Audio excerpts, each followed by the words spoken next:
রাজা তুমি মনে প্রাণে, রাজা তুমি চেহারাতে, রাজা তুমি বেশভূষাতে, স্বাধীন চেতা উচ্চ শিরে।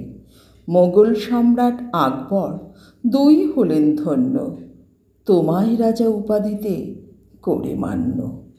প্রতিভার আকর সবই করে গণ্য, যে নিলেন শ্রেষ্ঠ পণ্ডিতের জয়মাল্য।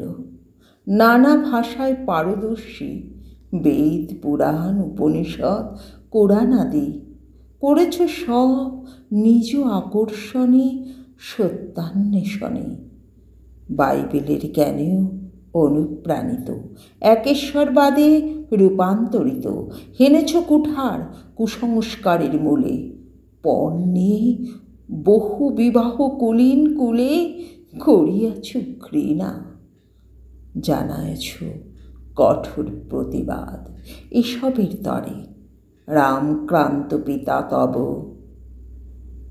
তারিণী দেবী মা, বৈষ্ণব ও শাক্ত পরিবারের উত্তরাধিকার, বাড়াইছ তা জ্ঞানের ভাণ্ডারে। প্রতিস্ফুরণ কহিব কি আর, বাংলার এ নেশার জনক তুমি। তুমি মানব দরদী, বঙ্গ নারী চিরঋণী। তব পদে জানাই প্রণাম শতকোটি। ধন্য হল হুগলি জেলা রাধানগর খানাকুল, জন্মস্থানে জানাই প্রণাম, সেই তো তোমার আসল মূল। সতীদাহ বাল্যবিবাহ রোধ তরে গেলে তুমি সুদূর ইংল্যান্ডে। লর্ড বেন্টিং মানল সেদিন আইন হল স্থির, আধুনিক ভারতের গোড়াপত্তনে তোমার চিন্তা স্রোত হয়েছে বিস্তৃত।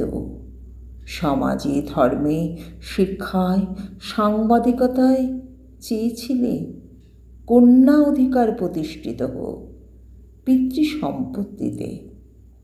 তোমার চেষ্টায় এসেছে সাফল্য, অকালে হারালেন এমন রত্ন।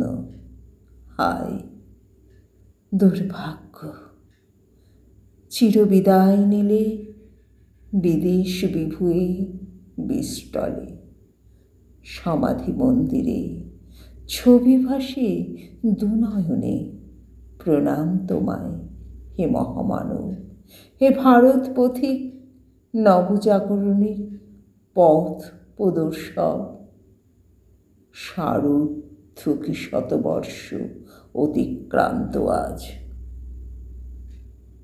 ভারতের মঙ্গল আশিস চাহি বারবার।